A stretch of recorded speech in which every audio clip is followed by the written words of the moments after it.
Republican Committee. It's taken me a long time to get her here. She's a very, very busy woman in this state. Common Core has become a hot topic, not only in this state, but all over the United States. Parents are fighting back. Communities are fighting back. Because this program amounts to the federal government taking over education, which belongs to the state and local governments. Something that belongs to the state and local governments, the federal government should have no say-so in. Anne Marie is the education liaison for Cornerstone Action and has spent years studying Common Core and its standards and how it will affect your children. She will be happy to answer questions after she does her presentation. Anne Marie?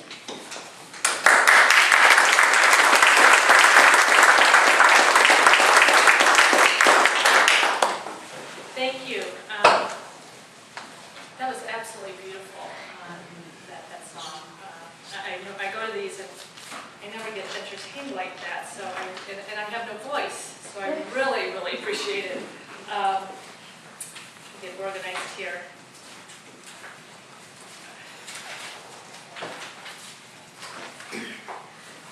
I am the education liaison for Cornerstone Action. We are a family policy advocacy group in New Hampshire. I am the education liaison and I volunteer. What I do is all volunteer work. And yes, I am very, very busy ever since we've been subjected to Common Core. I began researching education many years ago. I have a son who's 21, and as a parent, I wanted the best education for my kids. I have 3 of them. And so what I did is I started looking when he was about 4 or 5 years old, and started reading and really researching education. I went to public schools. I thought, I had a decent education. And back then, I probably got a pretty good education. But I wanted to make sure that my kids managed through the system and did well. And so that's when I began researching education. So it's been a couple decades. Common Core, I could see coming years ago. And I know a lot of people are just starting to hear about it, maybe within the last 6 months, maybe within the last couple of years. This has been an agenda for a long time, much more so than just that short period of time. As a researcher, my focus has always been on academic excellence. Because there's a lot of people who want to reform public education who do not focus on that. And that was kind of a shocker to me, because I thought that was actually something that everybody could find on and everybody could be focused on. That should be the top priority, I thought, as a parent. It's not. It's not for a lot of people. And there are some other parts of education I think that are important. So I'm not saying that everything is not. But I thought that this was the most important thing that everybody would be focused on and prioritize. It's not always. And I think just showing you that there are better standards out there and that you have to fight for better standards.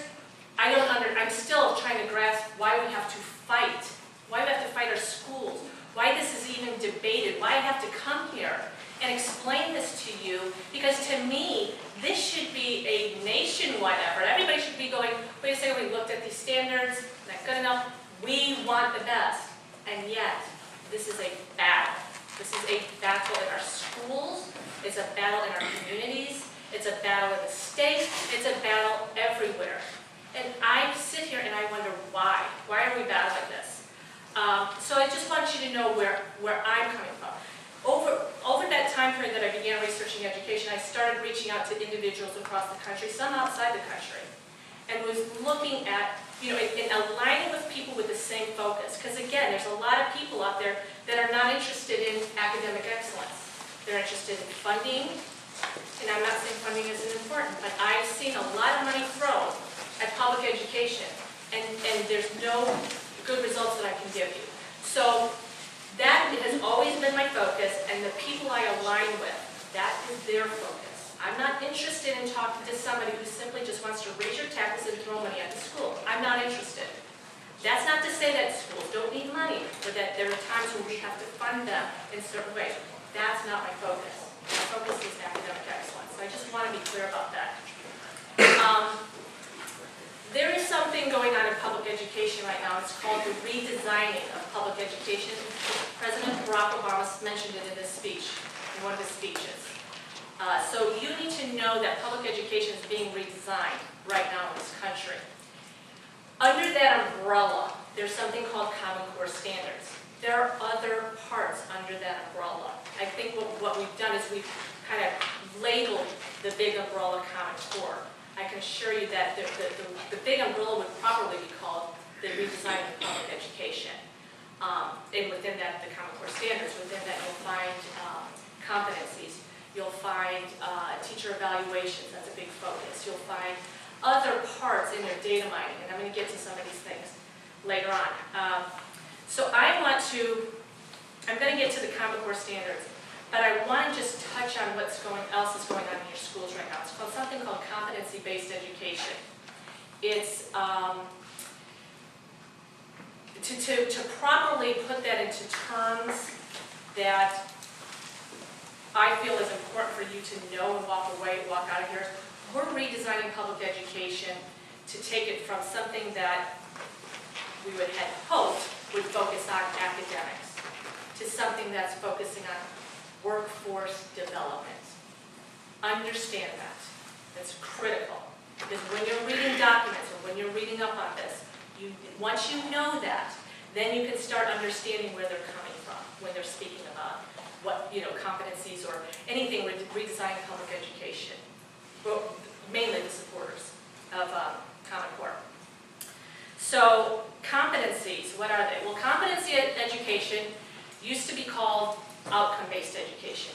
And then prior to that, it was called mastery learning. Okay? Notice how the names changed? Okay? This has been tried in other states, in other schools. I can remember 15 years ago looking at outcome-based education and how it was working in other states. It basically wasn't. It wasn't improving academic achievement. Why? Because there's a focus on workforce skills, or skills, okay? Some of them sound good. You might say, well, kids need to learn how to work in a team. They need to learn how to collaborate. Those, they all sound very admirable. But understand what that does to a classroom, how it shifts the focus away from the academic content to workforce skills, or skills in general.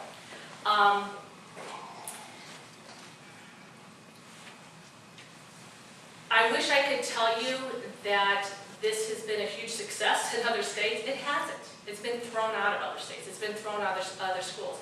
Governor McDonald was here from Virginia a few years ago, and I talked to him and I said, you guys have been using outcome-based education. How's that working for you? Well, we just got rid of it.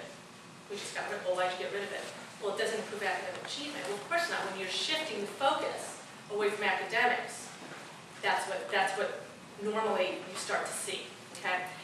And if we had a stellar education system that turned out literate students, maybe you could see some of that shifting. Maybe you could see, okay, let's target some of these other skills.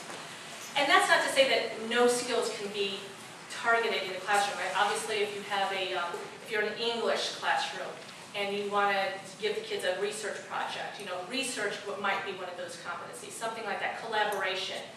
But I can tell you, I tutored math, and collaboration in a math class isn't going to go over very well, okay? Group learning, project learning in a math class, I've looked at the studies, I've read many independent studies where this is actually harmful or detrimental to a student in a math class. It actually lowers academic achievement, academic excellence. Because as a math tutor, I get the kids whose teachers are refusing to teach. That's what I hear. My teacher refuses to teach me. Well, it's easy to blame the teacher, but chances are that's been pretty much thrust upon the teachers.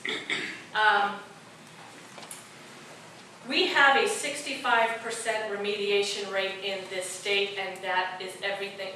That is something that should outrage everybody. That means that when your kids graduate from high school, 65% of them are going straight into remedial classes when they go to college. Remedial classes tend to be K through 8, not high school level. So that's where they're going. They're not getting the basics. And I think a lot of parents know that. They know that the kids do not have their multiplication facts. They know that they do not have grammar skills. So now we're going to tell the schools, but we want you to focus on these competencies and these workforce skills. We have 65% of the kids who are graduating illiterate in the state, and now you want to shift the focus. Good question to always ask, where's the proof that this has worked? Well, you might go online and look for competency-based education, data, information. Well, you might not find it, because remember, it was called outcome-based education when it failed in this state. And it was called mastery learning when it failed in Chicago years ago. So that's kind of how, that's what I'm telling you about. You got to dig a little bit deeper. So the first question to always ask a school board member, superintendent, anybody who thinks that this is good, is where's the proof?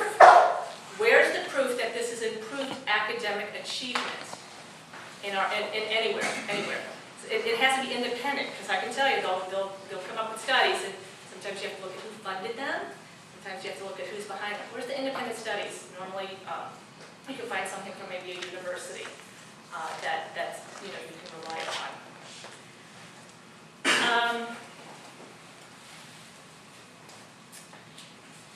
Competencies also are, if you look at the school, like you're going to find them in a math class. And people will talk, well, you want your children competent in algebra, don't you? So, of course, I mean, as a parent, that makes complete sense. So you automatically think if they're passing their competencies, they're learning Algebra 1, right? Makes sense. So what I did was I took the Algebra 1 competencies in Rochester, took them in Litchfield, the ones that were on the New Hampshire Department of Education's website from our Department of Education, and I live in Bedford, so I took Bedford. And I took them to a math professor at Johns Hopkins, because again, I associate with people all over the country. Many of them are professors at some of our top universities. So I took it to him, and his name is Steve Wilson out of Johns Hopkins University. And I said, Steve, would you look these over? Would you just kind of give me your real brief, what do you think about them? I wrote an article on the patch, on the Bedford patch. You can go back and read it. And he did, and I posted exactly what he says, how he wouldn't buy into them. That they were based on, like once Litchfield's was based on a textbook that they're using, and he said that the textbook was fundamentally flawed to begin with. So now you have competencies based on a fundamentally flawed textbook per a professor in college at one of our top universities. So even when they're focused on academics, even when competencies are focused on academics, other than the workforce skills, you may still have a big problem. The Department of Education's website, no good. The only one that he said was decent and halfway good was Bedford's. So I think it's important to know that. I'm going to move on to the Common Core standards, because I know a lot of you came here more to hear about that. But understand that this is all part of the redesigning. Okay, competency-based education is part of that. The Common Core standards right now are a set of math and English standards. They're in our public schools already. There was a vote at the Board of Education by 5 appointed members to the Board of Education. They were not elected, so you need to know that this did not come from the people. They're appointed. 4 voted for it, 1 voted against it. This was several years ago, I think in 2010. So ever since then, they've been implementing Common Core in our schools, making the changes, competency-based education in our schools. They're making changes to their textbooks. They're making changes to their teaching methods. Oh, did anybody think this was just about a set of standards? Because if you did, this is not about a set of standards. They're micromanaging the class also. If you look at the math practices, if you look at this, I sat down with an administrator out in Amherst not too long ago, and I said, where are you getting this, focus on the teaching methods and the pedagogy and things like that? And she said the math practices that go along with the standards and what's in the standards themselves. So this is not just about standards. If it were, I don't think you'd see it uproar. I think it's because there's so much more to this.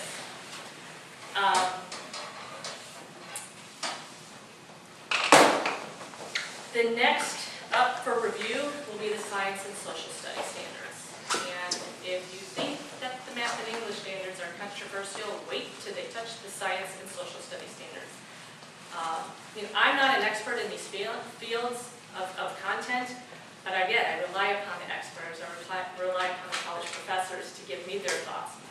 And this is something that we definitely need to be watching out for. One thing I noticed when New Hampshire was adopting the Common Core standards through the Board of Education was that a lot of them, and I even went, I was invited to go look at the draft, they put out the draft samples of, Common Core is developing the standards, come look at the draft. So I went and looked at them, and what I did, and what nobody else seems to have done, is I took in the standards from the top states, because back then, we had states that were considered, that developed some of the best standards in the country. You can kind of compare them to internationally, what students were doing in Singapore and Finland, and places like that. And so what I did is I took in the California math standards. They were clear, they were concise, they were well developed, they were ranked the highest in the country. Massachusetts, same way. And so I was looking at that, that's the kind of comparisons I was making. But I noticed that everybody was taking the New Hampshire, what we were using, and comparing it to the Common Core. And if you go back and you listen to the testimony from people who supported Common Core and went before our Board of Education, that's what they were doing. We see advantages in the Common Core versus what Governor Lynch had developed during his tenure. And quite frankly, I had to agree that those old New Hampshire standards, especially math, were problematic, without a doubt. But I thought, well, if we're going to look at these standards, if we're going to change our standards, why wouldn't we go with the best? We know that in Massachusetts, for instance, they developed the best standards in the country. Their kids were scoring highest in the nation. If we're going to make this kind of investment, if we're going to spend this money, if we're going to get teachers to be evaluated on the test, and yes, that's part of Common Core, is that the federal government's really pushing it and weighing heavily on tying the teachers to these tests, why are we not going with the best standards in the country? And so, if you go back and you listen to the hearings, you can hear a lot of people talk about, well, these are better, they're clearer than what we had. But clearer does not always mean higher or better, okay? If the old New Hampshire standards were very confusing, and to read them, I was confused. I'm reading math standards, and I'm a math tutor, not lately, but I've done it in the past. So I'm looking at that, and I'm thinking, if I'm confused, teachers have got to be confused by these. And so there was a little more clarity to the Common Core standards. So they're clearer, okay? They still prepare students to get to Algebra 1 by 9th grade under Common Core. California and Massachusetts developed standards that made sure that your kids were getting all the concepts, but they get you to Algebra 1 by 8th grade. Okay? So one of the mathematicians that sat on the validation committee, his name is Professor James Milgram, refused to sign off on these standards. As I said before, I had made contacts throughout the country. He was one of them. I've been talking to him for years. So when he was chosen to sit on the validation committee for Common Core, I was thrilled. Same with Professor Sandra Stotsky. She was the one who was supposed to validate the English standards. There were other individuals on that committee, but they were the two content experts. Okay? So having somebody on a committee that is an education school or an education major is not the same as a mathematics professor. Okay, so that needs to be clarified. These were the only two content experts that sat on the validation committee. Both of them refused to sign off. Both of them will tell you that this is not worthy of being in your schools, and they are in our schools right now. Okay?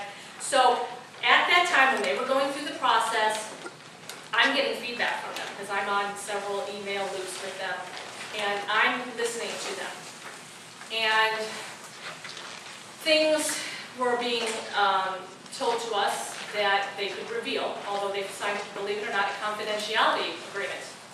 This is supposed to be public. They're forced to sign a confidentiality agreement. So they can't share some of what's going on, which again, to me is shocking because I'm thinking, Sandra Stotsky helped develop the best standards in Massachusetts. They're proven to be the best. She knows it. When they did it in Massachusetts, they publicly vetted everything. Everything was public. You could go to the meetings. You could look at them on the website. Everything was public. When I went to go look at the standards, I had to go into the room, I couldn't leave with them, I couldn't do anything with them. I had to sit there and look at them, I had time, and then I had to leave. So what I realized, I'm thinking, well, this isn't very transparent. Not only that, they can't get names of the people who's developing these. You're saying that these are going to be internationally benchmarked. What countries are you benchmarking these standards to? Couldn't get information. They couldn't get information. So now I'm thinking, this is kind of a red flag. This is a problem. Because in education, you look at the people who are involved, and some of them have been pushing fads like outcome-based education for years. We know it doesn't work. We know that that there's a logic to it, an agenda to it that they see. But people who are concerned about academic excellence and literacy don't necessarily agree that that should be the focus. So these are the people involved, and so as they're going through the process, we're getting information from them, or I was, and several other people around the country. And it's not good. We're hearing about the lack of transparency. We're hearing about the standards themselves. I'm hearing from Jim Milgram that he has to push to get some Algebra 2 concepts in the Algebra 2 standards. And by the way, what we got is not a fully developed, or what we would expect in an Algebra 2 course. Concepts they call Algebra Light. And he pushed, and he got actually some extra ones added in, but still not to the level where he would expect. This is a Stanford professor, by the way, and he helped develop the standards in California that were some of the best in the country. These people had track records, and they're seeing problems. Sandra Stotsky's saying things like, she's quoted as saying that the English standards are empty skills, active skills again, and that that there's this move away from classical literature and fiction, and there's a move to informational texts. Okay, so what does that mean? Well, to the English people, to the English language arts teachers, this was devastating to a lot of them because their focus is on literacy and and literature, great works of literature and those kind of things, and and that's clearly not what you're always going to find in a public school, but that you kind of want to shoot for the best, and I think that's what she was looking for. She even has her standards. She has English standards. She puts them out there for free. Any school can use them. Schools won't use them for some strange reason. The math standards, for instance, stop at Algebra 2. And as I said, they don't even cover what you would consider into a full Algebra 2 course. There's a spatter of trigonometry concepts. There's no pre-calculus and there's no calculus concepts or standards. So one of their problems was, okay, you're going to stop it at Algebra 2. What about all these kids who want to go to engineering, science, technology, math? You get into those programs. To get into a top college, top university, you pretty much have to finish calculus by the time you get out of high school. Remember I said the standards put you on track to Algebra 1 by 9th grade, so you're finishing Algebra 1 by 9th grade. That puts you at a disadvantage because then your next logical step is geometry, then Algebra 2. What comes next? Pre-calculus or maybe a trigonometry? You never get to calculus. So that was one of their biggest problems. Push it back to 8th grade, and if you have those other standards in there, you've put a child on a track. It doesn't necessarily mean that all schools are going to, or that a child will follow that track, but at least it's available. That now if they're finishing up Algebra 1 in 8th grade, they can take those required courses. They can qualify for the top colleges because they finished calculus. One of the mathematicians that actually wrote the standards, his name is Jason Zimba, admitted, and he sat with Sandra Stotsky in Massachusetts. I can't remember, they were in front of some kind of committee or commission in Massachusetts and admitted, no, this is not going to prepare the kids for these STEM programs, where most of the jobs, high-paying jobs are. So that's, those are some of the bigger criticisms. There are many more. There's concepts missing out of the arithmetic, the lower level. But again, would I say that these are an improvement to what we saw in New Hampshire? Mathematics? Yes, but understand where that improvement comes. They're clearer. If I feed my kids cake, ice cream, and cookies every night for dinner, and I decide, well, that's not healthy, I'm going to throw it a carrot. Technically, I've made that dinner better, technically, but is it really better? So yes, I would say that you can see some improvement from what we had. But why isn't our governor doing what some of the other states said and said no? Texas said no, we're not going to do it. We're going to develop the best standards in the country, and that's exactly what they did. They brought in Sandra Stotsky, come on down, and helped them develop the best standards in the country. We didn't do that. We missed that opportunity. And as someone who focuses on academics, that really bothers me. And now I'm sitting here and I'm going around the state and I'm actually debating people on this, and I'm actually helping parents to battle their schools. And I'm thinking to myself, why is this a battle? Why is this, I'm sorry, I just don't see why we're not all on the same page, why we're not all demanding better. Manchester and Alton said no to the Common Core standards because of Alton, I would say, they have some pretty good school board members that really did a lot of in-depth research, and they knew, okay, they got it, we want something better. Manchester, I think, was ready to say yes to the Common Core standards.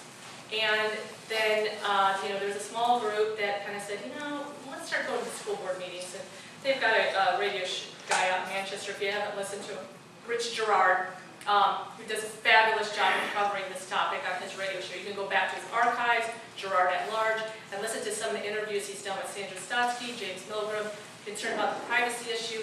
Joy Pullman, he did an interview with her. We started putting pressure on Manchester. We started going to their school board meetings, showing up and discussing this, and people were educating themselves, okay? Because I can't do it all, and 3 people can't do it all. You need you need a group of people who educate themselves on this and who are willing to go to school board meetings. And you got 3 to 5 minutes to speak. Get in there and pack the punch. And they started listening. And they started listening because more and more people were coming, and more people were speaking up, and were emailing. They're listening to this radio show and they're emailing. And with enough public pressure, schools will respond. I think a lot of people give up, but I can tell you that if you get groups of people demanding better, they will respond. I have a lot of hope for them. Manchester will develop their own standards. They are going to have them completed by May is their goal. Immediately when they made the decision, I reached out to Jim Milgram and Sandra Stotsky, and I asked them, Rich Gerard did this with me, I asked them, would you please, offer them any help? Could you maybe review what they're looking at, things like that, so when they give us a final product, it's something that we can stand behind. And they said yes, and they would do it for free. So I put them in touch. I don't know yet if they've been contacted, because the political pressure is enormous on Manchester right now. The political pressure is so enormous on that school district, which is, come out, rah-rah, Common Core, that it's not fine. So my hope is that they will come up with something that we can all get behind, but I don't know that for sure until May. I had mentioned that this is more than just about standards, and then it's kind of like the teaching method. We've looked at the teaching methods, we've looked at the pedagogy, what's coming in the textbooks, what we're finding on the tests, these new tests, because with new standards you have to develop new tests, and there's 2. One's called the PARC and one's called the Smarter Balance. We are in the Smarter Balance, so we're going to be giving our kids Smarter Balance tests starting in 2015. And I'm going to get to the Smarter Balance next, but I want to mention one thing. I've gone to other school board meetings where they've done presentations on Common Core. And the presentations, as I sit there and as a researcher, when they're putting things up, I catch things that a lot of people miss. For instance, in Nashua, they were talking about Common Core standards and how this is all great and wonderful. And then they talked about how they're going to change things up in the classroom. I mentioned teaching methods. They're going to do an inquiry-based methodology in the classroom. I'm wondering how many people go to medical school and inquire their way through medical school. They're normally taught, right? So now your kids are going to inquire their way through school. And I noticed that the federal government was giving them grants. They were applying for grants and getting grant money that is tied to teaching methods, inquiry, discovery. This is the kind of keywords that you need to look for. And I thought to myself, well, that's interesting because I've got several studies that show this actually lowers academic achievement when you use it in a math or science field. Okay? Again, I'm a math tutor. I get the kids. These teachers are sitting over on the sidelines. They're working in group projects, and they're inquiring their way, and the teacher won't help them because the teacher's been told to use this inquiry-based method. And I'm hearing from the kids who are angry, frustrated. I've been hearing from this parent this week or 10 over the last couple of weeks over her son in algebra. The teacher won't help them, and I'm like, well, it's hard to blame a teacher, but this is what's being kind of thrust upon them. That's who gets the backlash a lot of times, it's the teachers. Parents don't understand where this is coming from. They'll go to the principals, and the principals are, oh, but they'll sell. This is great. This is going to create creative thinkers, and we want them to think critically. This is how they sell it. And I'm looking at myself going, math. The reason why I get the kids is because math concepts are complex, and what they need to do is simplify them. And that's what I do. I'm able to talk to kids and simplify the math concept. If you think back to your best math teacher, was it the one who decided to make it harder for you and let you struggle? Because that's what the assistant superintendent said in Manchester. He got up and did a presentation and told everybody how great it's going to be for kids to struggle. And then I went up after him and told him it's one of the worst things you can do to a kid. Because I get the kid who calls themselves dumb and stupid because they can't figure it out. I wouldn't have been able to figure it out. I'm pretty good at math. I mean, I normally stop at algebra 1, but if I wanted to go on, I had to take calculus and those kind of classes when I was in college and things like that. But my favorite teacher was the one in statistics who made it so simple that I thought was too simple. But I got it. Everybody in that class got it. We knew it. We didn't struggle. Because what happens when you do that to a child? You've just turned them off to mathematics. They're not going to go in that field. They're not going to pursue it. Wonder why we don't have any kids going in that field, why we're struggling as a nation. This is the kind of thinking out there. This is what they think is good for your kids. These are the people who are, behind the Common Core. This is their thinking. They think that this is good. And I can tell you that there's probably some kids who might thrive in that condition. The gifted kids, the kids that I never get, might actually enjoy that challenge. But even my older son, who's pretty gifted in math, would not do well because he would be angry at his teacher. And there was a time where he was in one school where this happened. And the kids would call him every night asking him to explain what the teacher failed to explain to them. Pulled him out of that school immediately. And that was a private school. So I've seen it firsthand. I've had to deal with this, not as a teacher. I've never taught in classrooms, but I want to be clear that this is a money-making adventure for tutoring services. So that's who benefits from this. Because parents with money, they're going to find a way. I think about the parents who don't have the money, or the parents who don't really get it, don't understand that their kids are really falling behind. These are the kids falling through the cracks. But these are the people who are not focused on academic excellence. They're focused on, I'm going to turn your kids into critical thinkers, and they sell it that way. And this is their selling point. But I see the problems with it. I want to get to the test because the test is very important. And I'm going to try to get through this quickly in case you have questions. We're in the Smarter Balanced, and if you've heard anything about the concerns about the privacy and the data collection that's going to be now done through the schools, there's legitimate concerns out there. I wish I could give you details, but again, they're not taking the test yet. We don't know how this data is going to be used. I mean, we've been told, but I think we've been told that it wouldn't be abused by the IRS too. Okay, so, there's concerns. Senator Markey, liberal Democrat, in Massachusetts just sent a letter about a week ago to President Obama saying I have genuine concerns about this data mining and this data collection, what's going on. You can read it online, you can go find it. This is one of those bipartisan issues, because I can tell you, the Republicans and Democrats alike have a real issue with data collection and data mining. I've heard a lot of people say, don't be concerned. I went out to a meeting last night where one of the guys from the assessments in New Hampshire kind of made it sound like, don't be concerned about this. He's not really concerned about it. This information won't get to the federal government. And we have a unique pupil identifier number. And so it never identifies the child. And he didn't understand where all this concern was coming from because he didn't know where all this data, where these 400 data points were coming from. They're coming from the U.S. Department of Education's website. That's where they're listed. I don't understand, it's a very simple Google search. I don't understand why he couldn't find them. They're listed, 400 data points. Religious affiliation, health, vaccines, personal information, okay, not your social security number. These are this is the data point list, okay, so again, exactly how this is going to be used, we're going to have to watch and see how this unfolds, but you can see where the concern's coming from. Unique pupil identifier number. There's no way that anybody's going to get this information on your child because they don't use the name, they use this pupil identifier number. And yet I'm watching 60 Minutes a couple of months ago, and there's an IT guy out there who said he needed 3 data points to identify a person.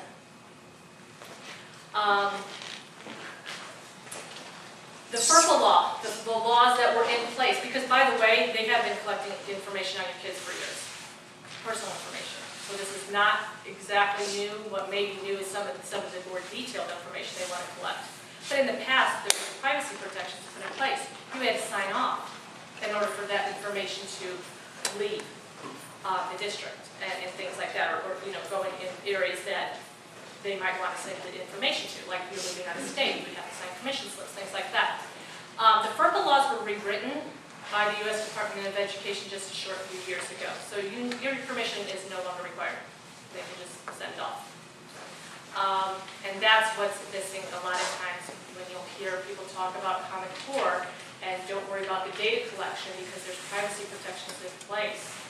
Well, there's a federal lawsuit right now going on where some of the privacy organizations have filed a lawsuit.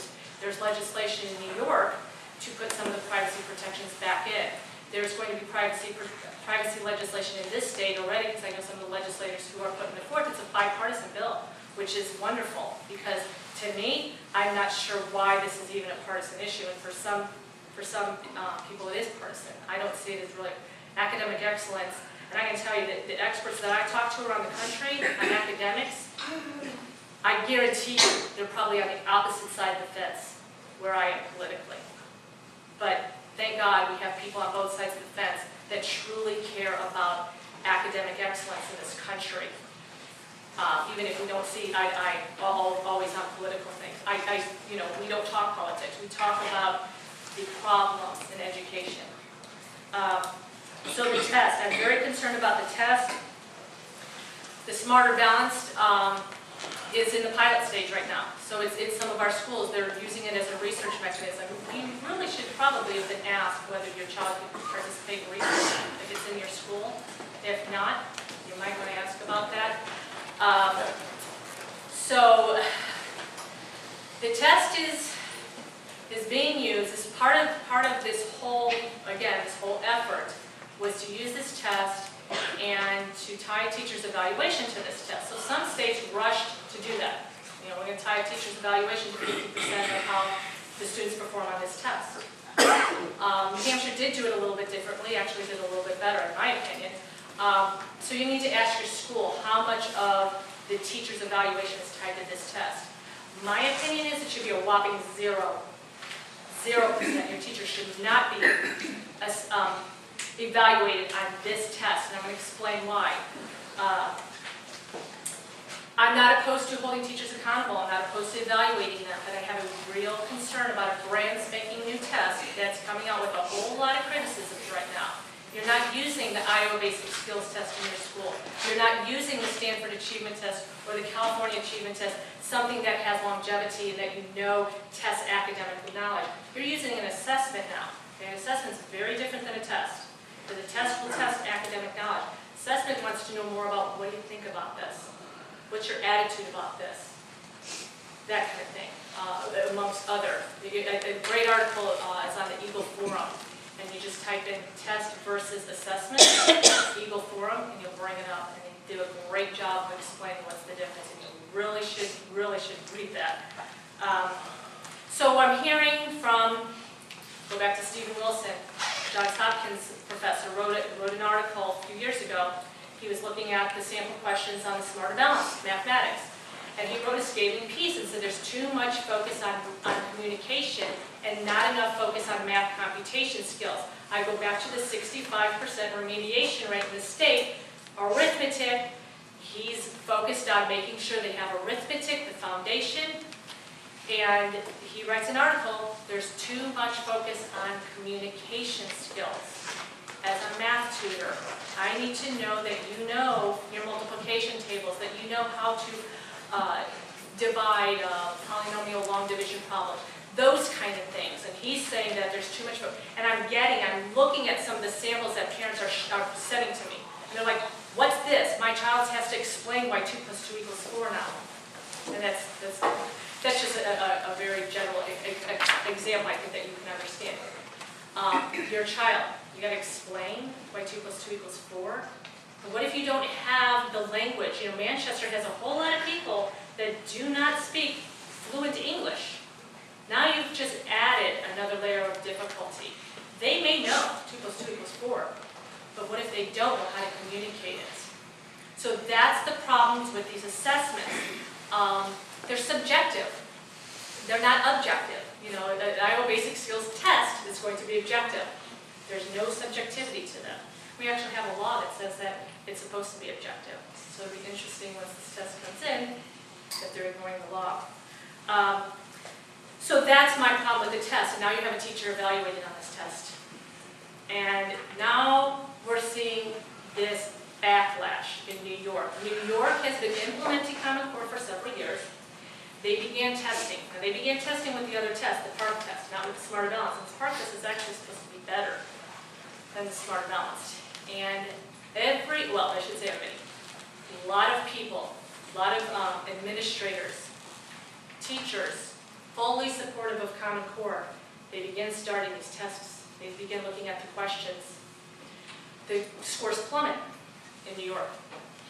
All these people who were once supportive of Common Core are in an uproar. They are calling on the Commissioner of Education's resignation. He scheduled 5 town halls. Went to one. The parents were so angry and so vocal, he canceled the other 4.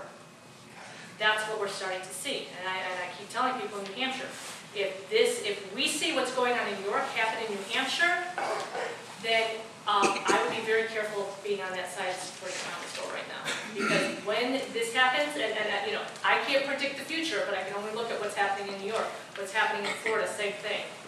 And by the way, Jeb Bush is the biggest supporter of Common Core. I think we already went through No Child Left Behind and realized that was a disaster under the last Bush. Just want to bring that up. So, a lot of parents are opting their kids out. They're just not going to let their kids take the test. First of all, there's the concern about the data mining issue.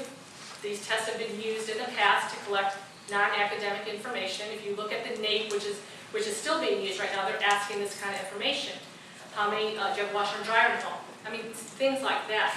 And, but again, we had the privacy protections in place. So I don't think this, raised a whole lot of red flags, although I still don't see the purpose of it. We were told that, but you can look at demographics. If if girls aren't performing so well in a subject, you can focus on that. I mean, it kind of makes a little bit of sense, but at the same time, what I'm reading is that it's going to be used more as a tool to, if schools are really wealthy, well, now they have this, now they're seeing the data, and now we need to make sure that we're funding, taking the money and funding these other schools. We'll see. So a lot of parents are opting out of these assessments, and can't blame them. I would not let my kids take this standardized test. I would keep them home. I would not let them take them. I do not have faith in this test, assessment, I should call it, because again, it's not a test. I don't think that it's going to really give me a clear indication of whether my child is proficient in that subject. And that's, I think, what parents are looking for. And I'm concerned about the information that will go out, that will be asked of my child on that assessment.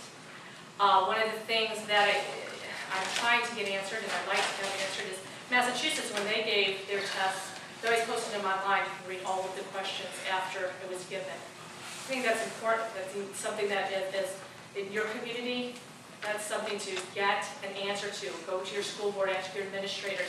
I want to see that test after. I want to see all the non-academic questions prior. If you're comfortable with it, then you're comfortable with it. If you're comfortable with the way the questions are phrased. You know, I'm not a math expert. I'm not a mathematician. I'm not an English expert. But when I read from a principal in New York who says that her English teachers looked at some of the questions and considered them trick questions because the English teachers were having difficulty figuring out the answer. When I read from another psychologist who testified in New York who said that these tests are developmentally inappropriate, same with the standards, when I read her say that a CPA was having difficulty figuring out some of these questions, and again, it's not the math questions, clearly a CPA understands mathematics, but how they're worded is very confusing. I've heard the terms, this is setting our schools and our teachers and our kids up for failure, and that's where a lot of people are seeing this go.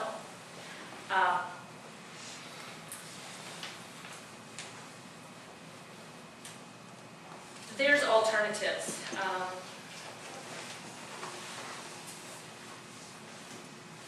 You know, I think that Manchester and Alton are leading the way in this effort.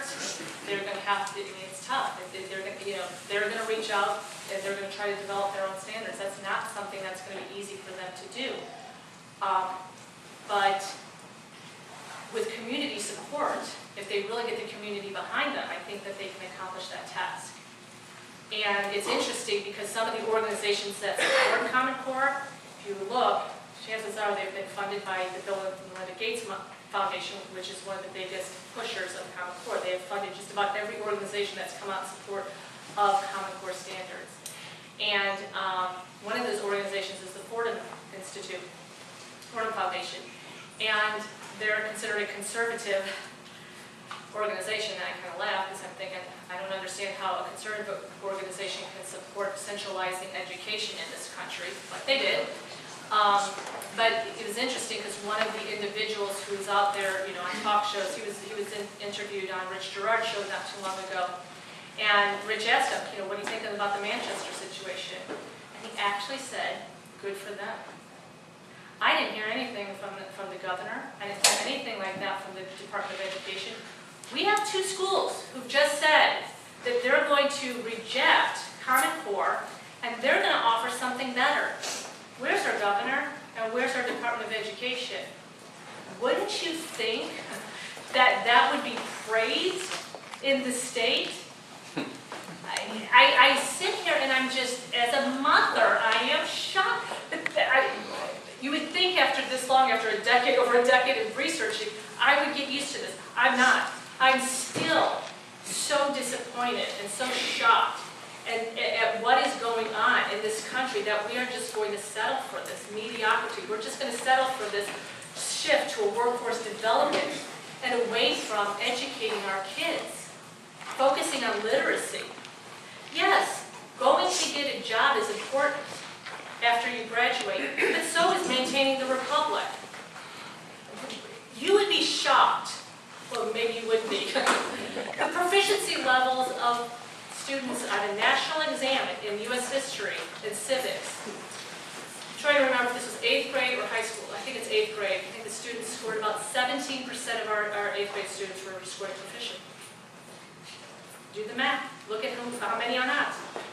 And my daughter went to Salve Regina. last year as a nursing student.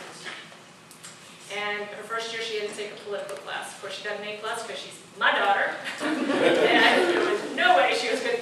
And she was shocked that these kids were getting into college and did not know who the vice president was. She was shocked that they didn't know who the Secretary of State was because she could have named her at the time. It was Hillary Clinton.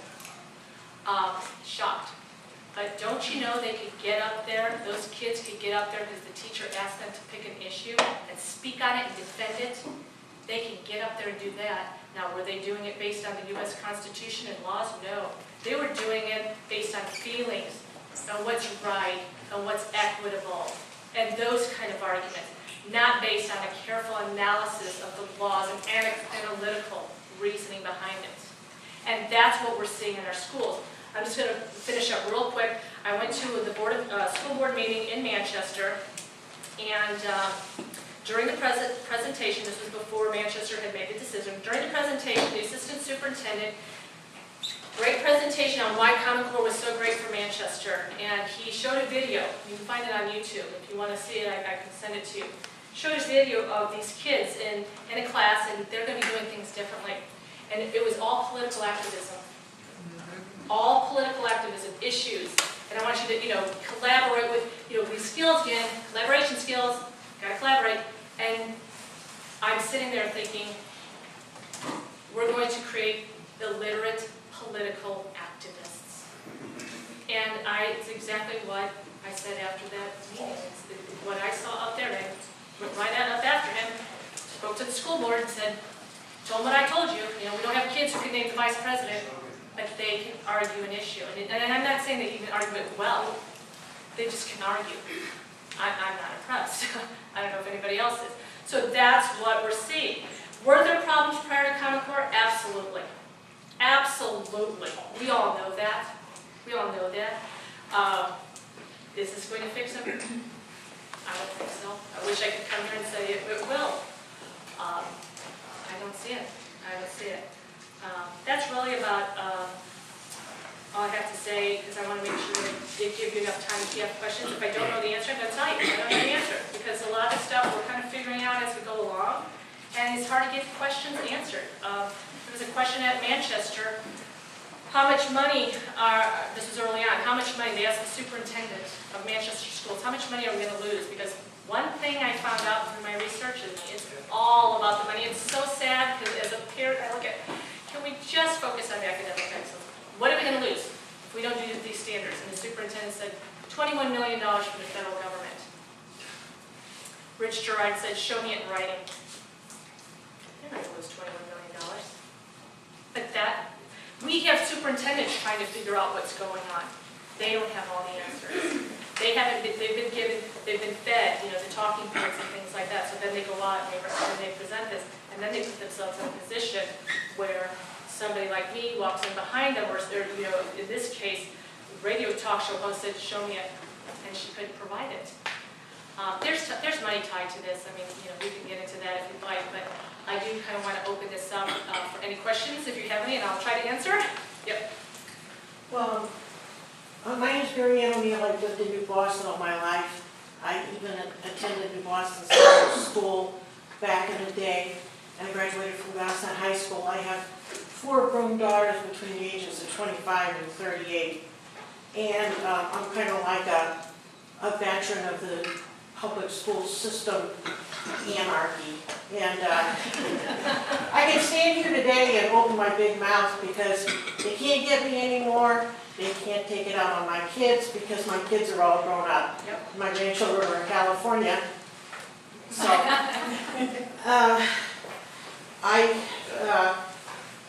my worst episode started on Monday. I was listening to a talk show on the radio, and at the time I had a daughter that was in junior high school, another one in 5th grade, and another one in the 2nd grade.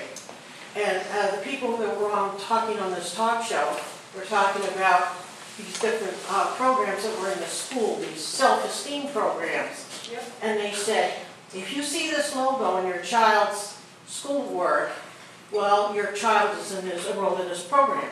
So sure enough, I go through my kid's backpack, and I got this paper, Here's Looking at You 2000.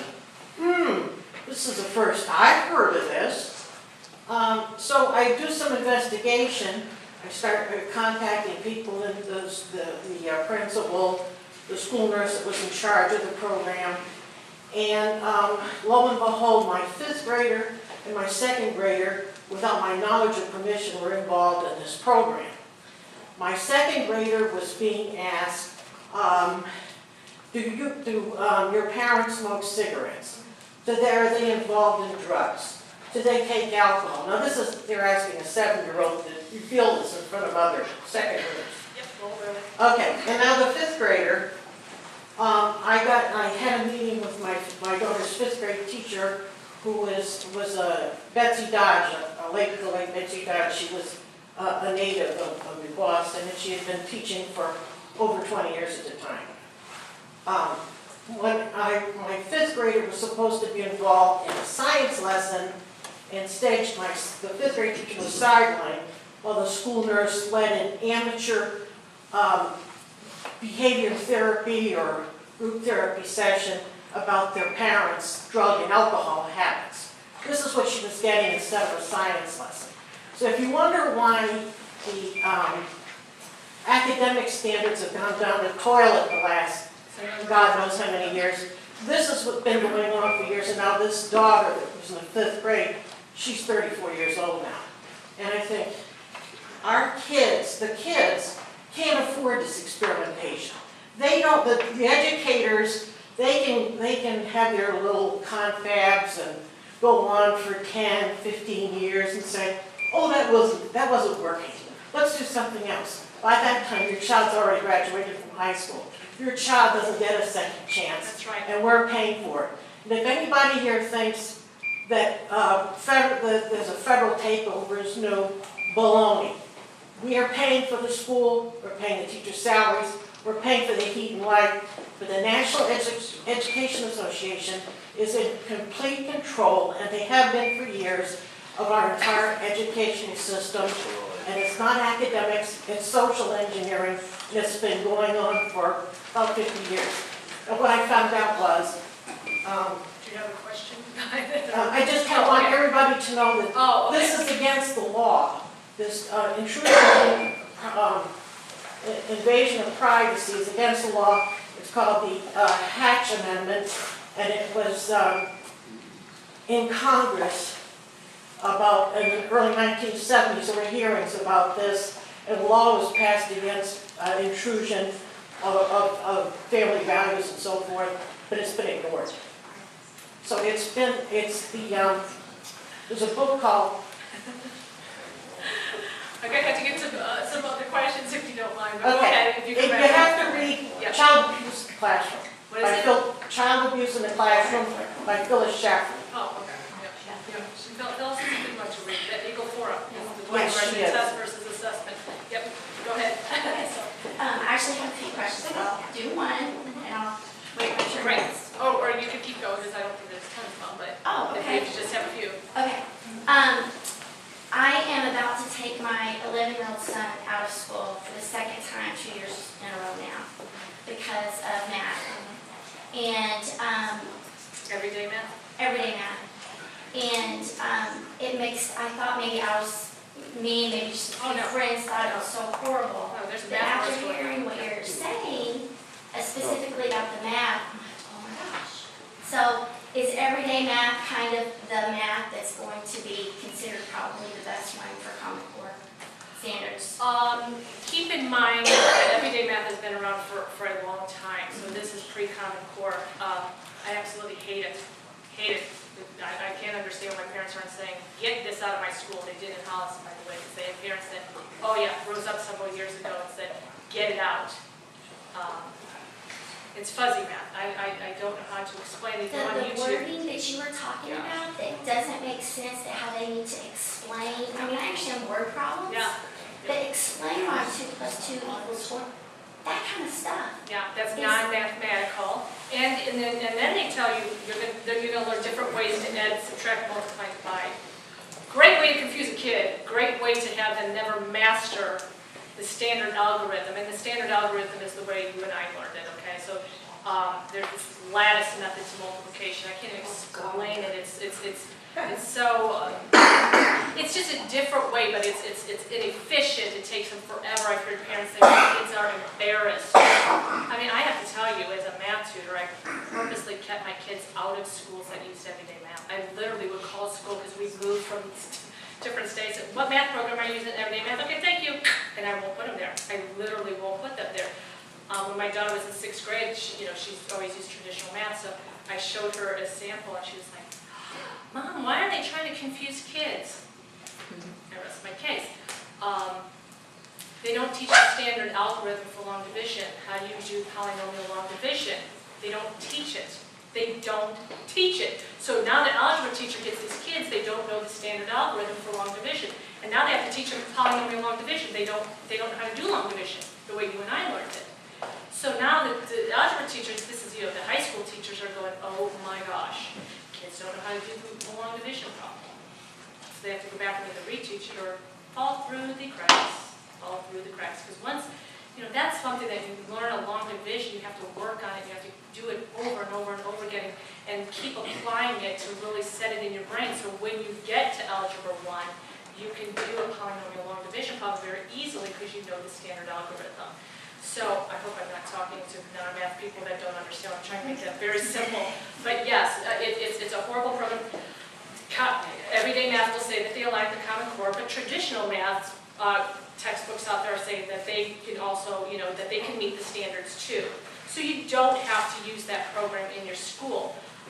It shocks me that parents are not in uprising in school districts demanding that get out of there. Stephen Wilson, I keep going back to him, but when Manchester, there's a guy in Manchester that pushed for everyday math, and I said, would you write a letter to him explaining why this is not good to, he just ripped it to shreds, and he said, he's the one who suffers as a math professor when he gets these kids in college that don't know arithmetic. And here's a great statistic that they told me years ago, and I'll never forget this because it's so important to know. The kids applying for a PhD program in mathematics in this country, 50% of them come from overseas. Now keep in mind, the ones that are applying for a PhD math program have earned a master's degree in mathematics and cannot qualify for our PhD programs. Why? They don't know arithmetic. I give you example A.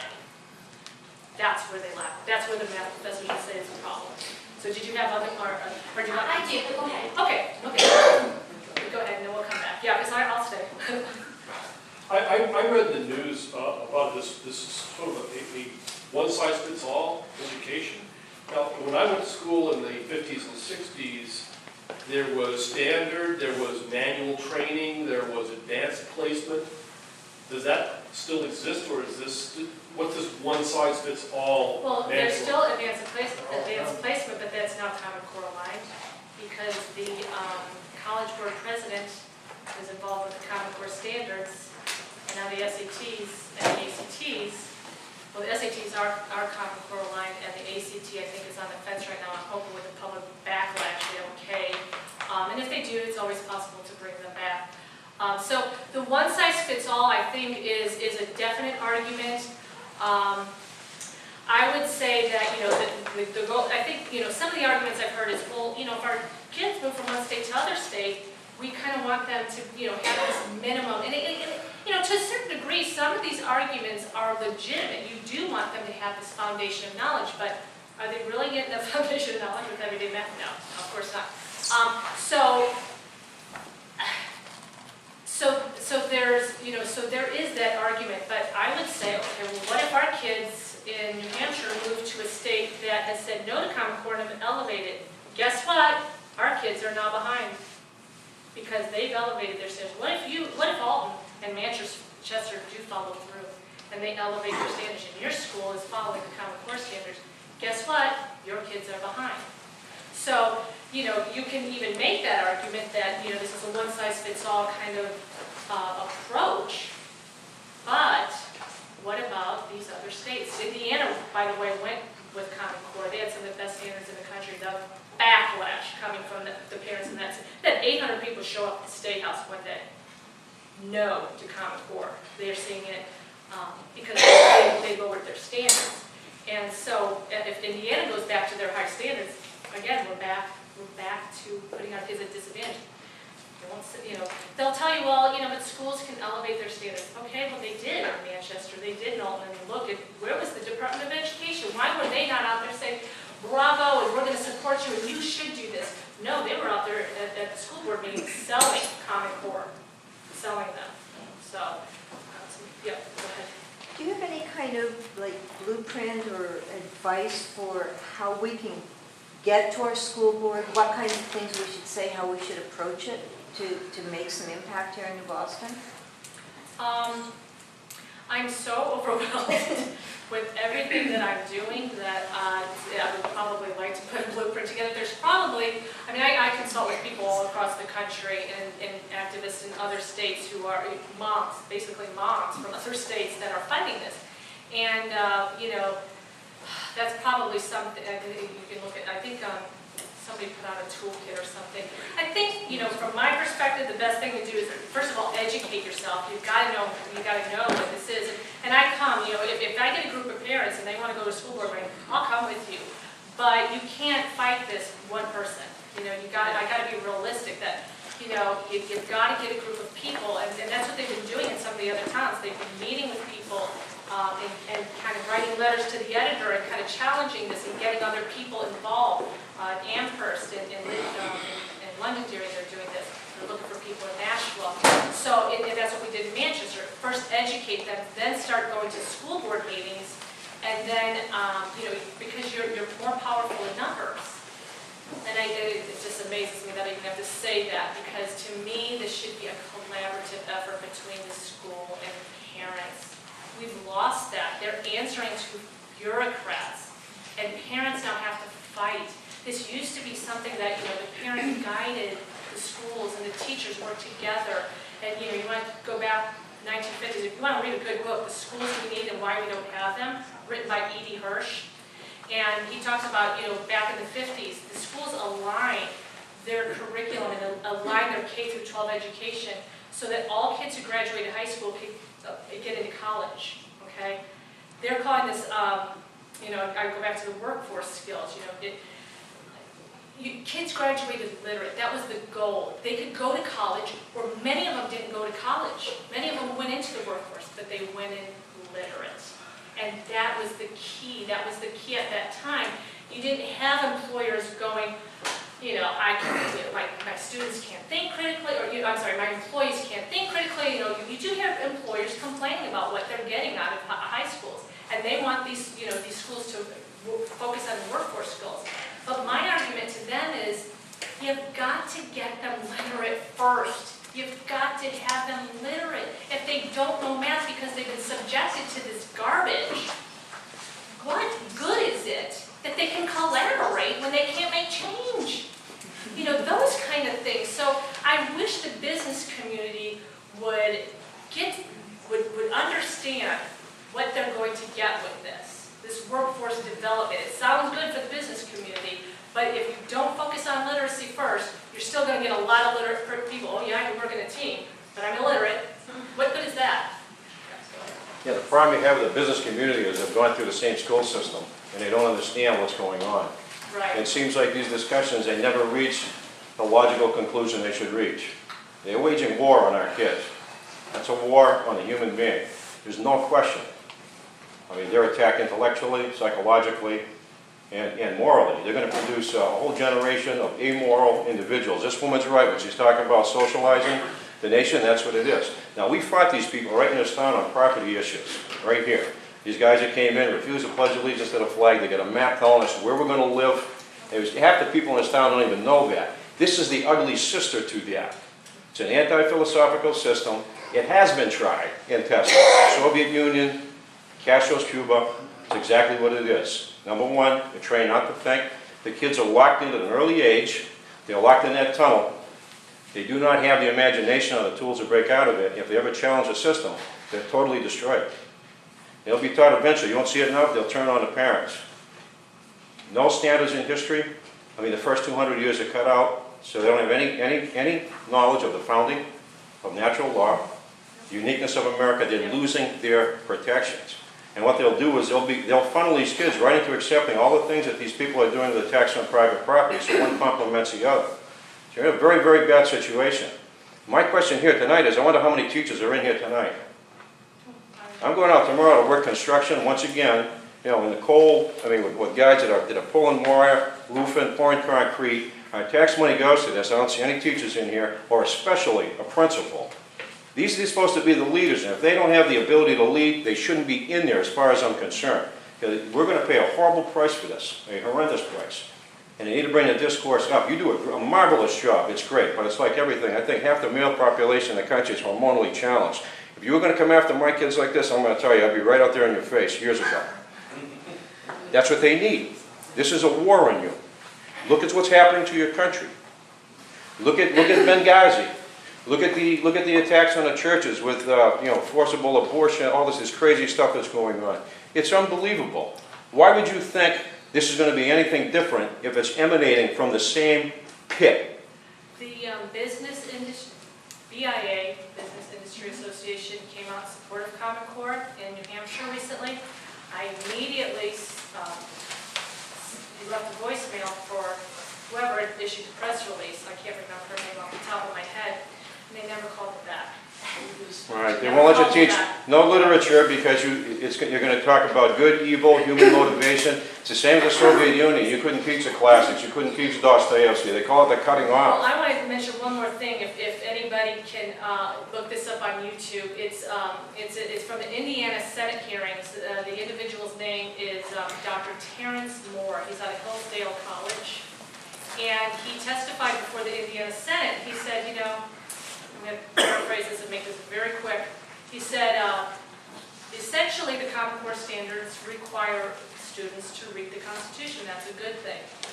But he pointed to the appendix in the standards, and he said, but what you're pointing to in the appendix is very negative towards the Constitution. You have to go listen to him. You have to go listen. It's like 10 minutes. He's given 10 minutes, and it's the best 10 minutes you are going to spend listening to what he has to say about that topic, about what you touched upon earlier.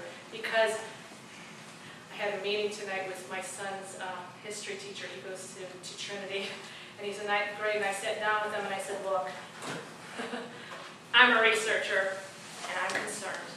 And I'm not opposed to truth. We need to know the truth. But at the same time, if you are going to paint the Constitution in a negative light, and I want the truth, there are, we have historical problems that certainly need to be addressed. But what I am seeing coming from, this mentality that America is, where is the American exceptionalism? Have you asked your school if they are requiring your students to read the Anti-Federalist and the Federalist Papers? That should be a priority of every person in this school. Go to your school and say, I want these kids. Granted, they're not going to read them in 8th grade, okay? Age appropriate. Junior, senior high school, why are they not reading those papers? Those kind of things. Look at how they're presenting the Constitution. If it's all negative, they don't understand. I was talking to the teacher tonight. I said, a lot of these kids have never lived under tyranny. Okay, well, maybe will. But, that's a joke. Seriously, if they, how many of them understand what they have been given? If you do not require this of your schools, they're not going to teach it a lot of times. I see what's out there. I get the examples sent to me from parents. I hear from parents all the time. Everyday math. I mean, yes, I don't blame you. I won't put my kids in those schools, but I fought that program in other districts because I know the damage it does to kids. So yes, I would encourage you, do what you think is best for your child first, but don't just walk away from that school and say, you know what, my kid's safe, because that's what everybody's doing. We don't. I look at the school board meetings. Nobody shows up unless they want to institute a uniform policy. All right. That's when you can fill a gym. But you bring in everyday math and nobody argues against it. You bring in Common Core standards. Well, I think people finally are, but where were the people when we were using the standards developed under Governor Lynch? Were horrible. Look at the history history standards. They haven't even touched the history standards. Go online, go to the Department of Education's website, go read those history standards, then compare them to what they had in Massachusetts. You will be shocked at the difference. You will be shocked. And with the new history standards coming out, they call us a constitutional democracy. They didn't even get that right. That's the new national standards that they want us to use. One further comment. Yeah, because I got to take a couple. They're being set up to fail. They're being set up intentionally to fail. They'll develop a self-loathing out of that. And out of that, that's hatred towards other human beings. They'll be projected out. They're being radicalized. But if you look at Harvard, Princeton, Yale, my understanding now, for a PhD in American history, you don't have to be familiar with or have read the Federalist Papers. Madison, Jefferson, the mind of the founding fathers, you get a PhD. So they're locking onto what? International law, and you have these younger people they're being cultivated. They're in a pod right now, coming out. Okay, so I want to get to some of the other ones. Yeah, go ahead. Just a question about where to get class material. If a school district decides to opt out of Common Core, and if there's only a few major publishers of textbooks, where does that district go to get class material? Well, I talked to this gentleman in the back and I said, I don't understand why schools aren't going to homeschoolers. You want to look for the best, go to a homeschooler. You want to look for the best textbooks, you want to look for the best curriculum, go to a homeschooler. You want to look for what their tests they're using, they're not using assessments, they're using tests. Go to a homeschooler. Go to the homeschooling websites. I go to Seton, I'll go to Angelica Academy, and I look at the great works, the great works of books. And so when I go to talk to my kids' teachers, okay, here's what I want my kid reading, okay? Those are the kinds of things, you want to make comparisons, and it's good to make those comparisons. You go look at the old Massachusetts standards. I know everybody in here is probably shocked that I'm pointing to Massachusetts. But Sandra Stotsky, when she was there, prior to them caving and adopting Common Core, they're pretty good. They're really good. And you read them. But they'll tell you, well, read the Common Core. Listen, well, sure, if you read Common Core, they look okay. But if you put them side by side to something that's better, then it starts to jump out at you. And nobody was doing that. Nobody was looking at the quality standards out there. They were only looking at the New Hampshire standards, the OGLEs, which were, quite frankly, horrible. So I got that. Yeah. What's Manchester doing? What are they going to do for textbooks? Manchester has everyday math. And I've been barking at them over that. They're developing standards right now, so they're going to have to develop those standards first and then try to align. Interestingly enough, they kind of got caught with their hands in the cookie jars. They were aligning their curriculum to Common Core, and they had developed these curriculum guides. And Rich Gerard on his radio show got a hold of these curriculum guides, and he started reading them. And he's like, looking at this going, why are our kids writing these persuasive, there's a lot of focus on persuasive writing. Again, I go back to your political activism, and that's not to say that persuasive writing is not important, but there's other genres of writing too, but this is a big focus now on Common Core. So he's looking at the example that Manchester developed, and it was write a persuasive letter arguing against your parents for something that you had wanted and that they didn't give you. And I'm paraphrasing it, I don't know it exactly, but that was essentially what they were going to be teaching in Manchester, and Rich Gerard ripped them to shreds over it, and I was applauding him, because he's like, his argument was, why are they not writing a letter of appreciation to their parents? Why are they not writing letters, to the grandparents and things like that? I understand a persuasive argument. I have to do it. I'm doing it right now. Okay, but again, there's a time and a place, and there's different genres. There's poetry writing, there's writing just basic articles. Doesn't necessarily mean you have to argue something. Those are the kinds of things that, I'm not saying that they can't be taught, that you won't see them, but I think that his argument was more along the line of, there's so much this focus on this persuasive writing. But I want to get to anybody else. Yep. I heard this morning, I think I was actually listening to Toronto, because I listen to him a lot, that they're going to be making portfolios and keeping that on our children. And I kind of only heard a part of it, and that kind of shocked me. Yeah, I listened to in Manchester or? The Common Core, he was just saying, In general. we use Common Core in general, the teachers are gonna actually be making portfolios of our children's work and keeping them. Yeah, and that might be more along the line of, you're going to hear a lot of arguments against the bubble test. Well, the bubble test is objective. You either get it right, you get it wrong. And I'm not saying that the bubble test is only something that, you should ever only rely upon. So they're saying, we got to move away from the bubble test, we got to make it more of a, you apply what you've learned. And so that may be what he's kind of referencing, that the portfolios may be on that student because they want to kind of assess them on different things, like do they just know the material? Can they apply the material?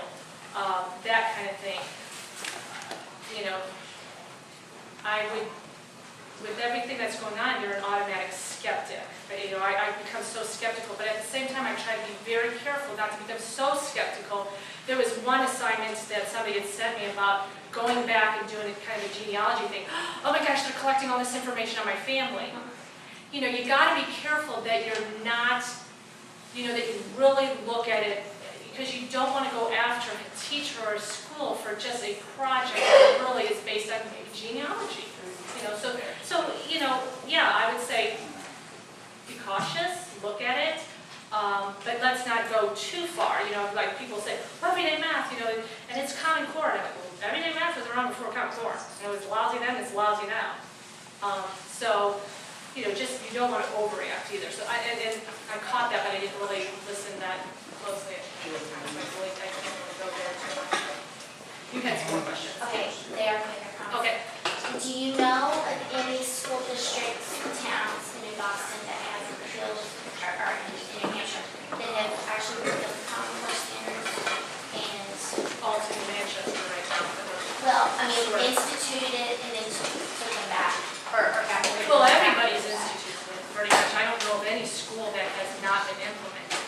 Okay, so Manchester and Alton had them. Pretty much put the brakes on it with those votes, yes. Okay, and then my next one, is there any implication at this point on homeschoolers?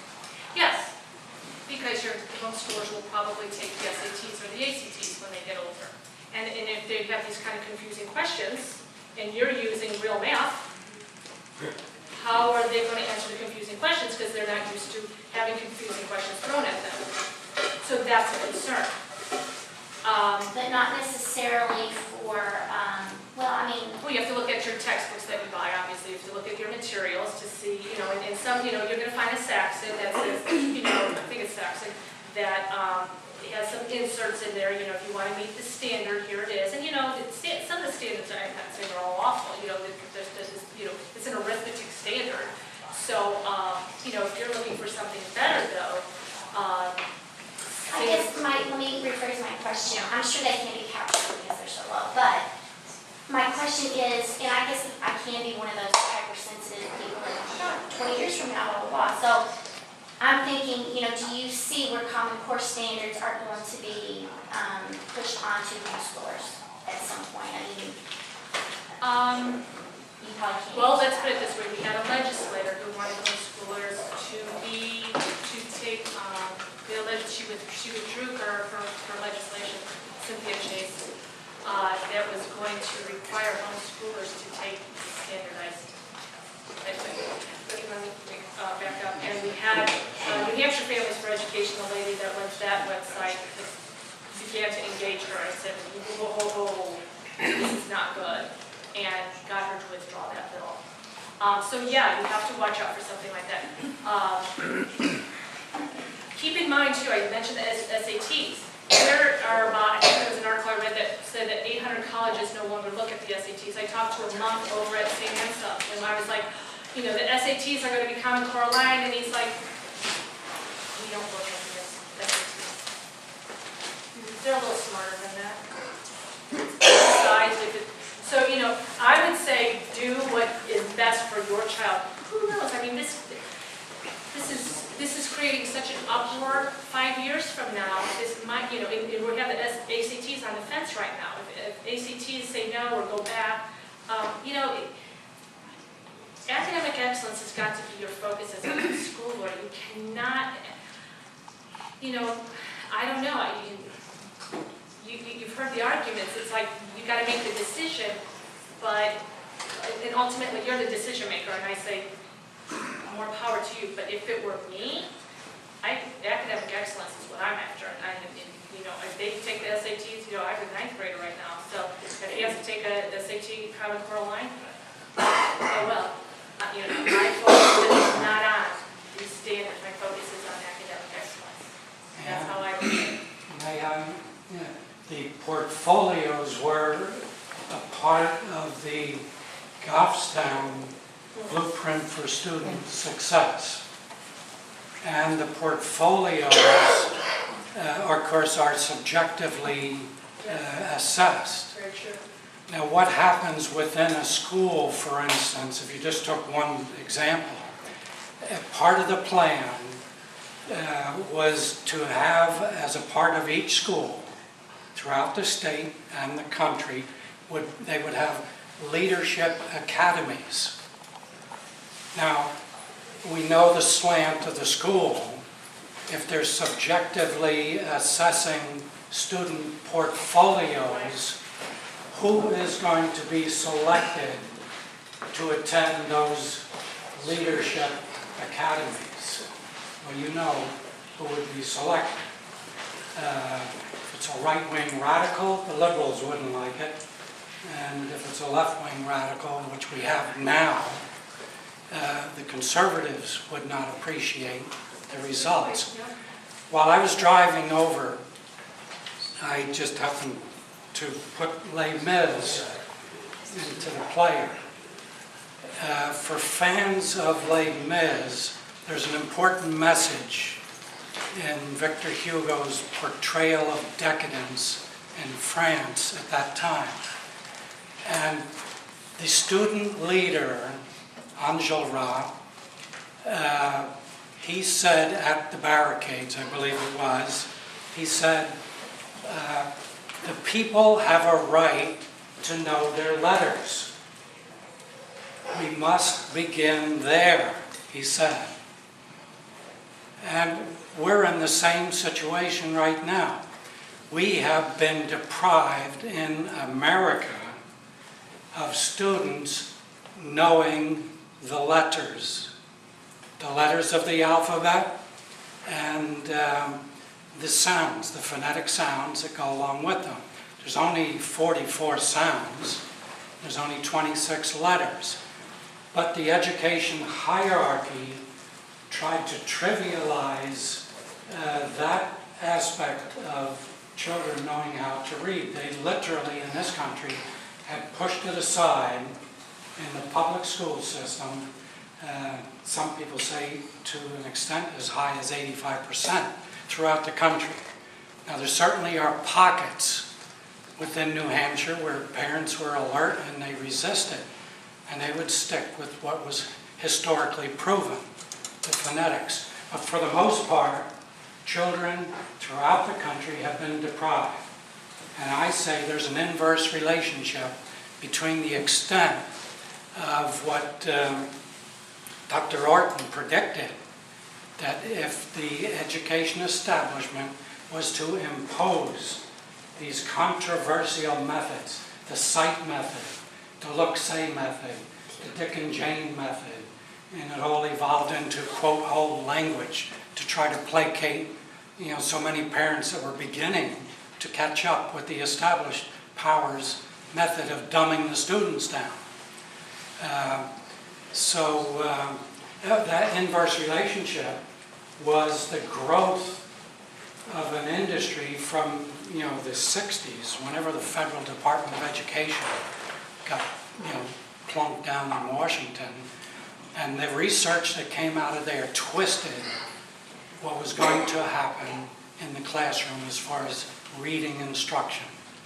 And children were literally deprived of the historically proven methods of phonetics. And the educationists would say, we don't believe in rote memorization. Yep. They shouldn't have to. They're still saying it. Pardon? They're still saying it. Yeah, and in fact, when our oldest, Craig, was just ready to go into the Goffstown school, I went and my wife and I have been reading about what was going on already, and I questioned them.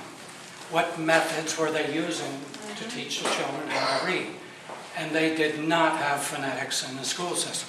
In fact, you can read it in one of the early reports in the early 90s, written by then school board chairman Ellen Kinder, stating, "We are proud as a school board, we have adopted whole language." Well, how absurd is it? Victor Hugo knew the problem way back, and one interesting thing, you can find it online as well. Just take a look at Sequoia.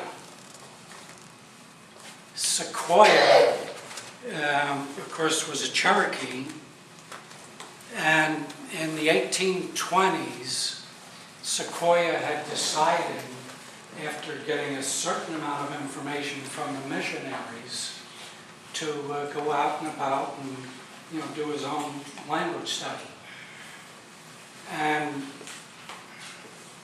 the University of California received a gift in 1872 documenting what Sequoia did. And what he had done was to develop a phonetic language system for the Cherokee Nation.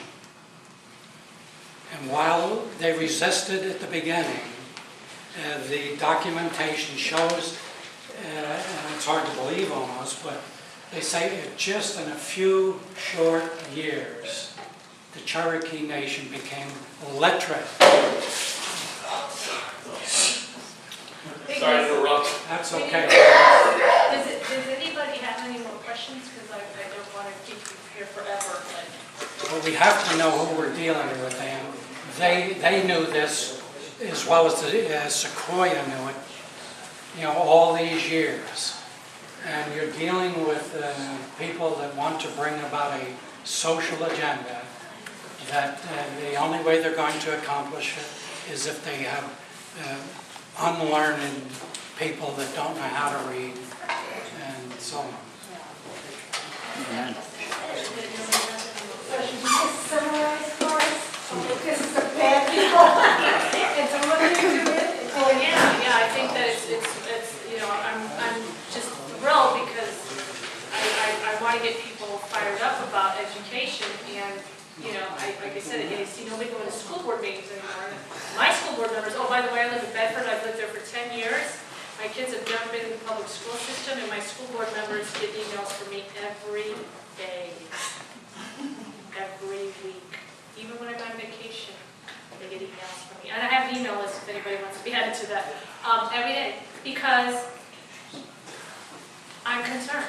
I'm concerned about what's going on in the schools, and I feel like, if what I'm reading is helping me and helping everybody else, because I've got 200 people on an email list, I'm hoping in some ways helping them.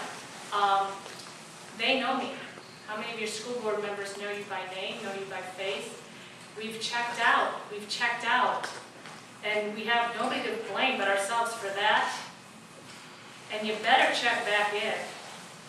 Again, my kids have not been in the public school system, and for over a decade, I've been involved in my schools, going to, meeting with them, sending them information, dialoguing with them.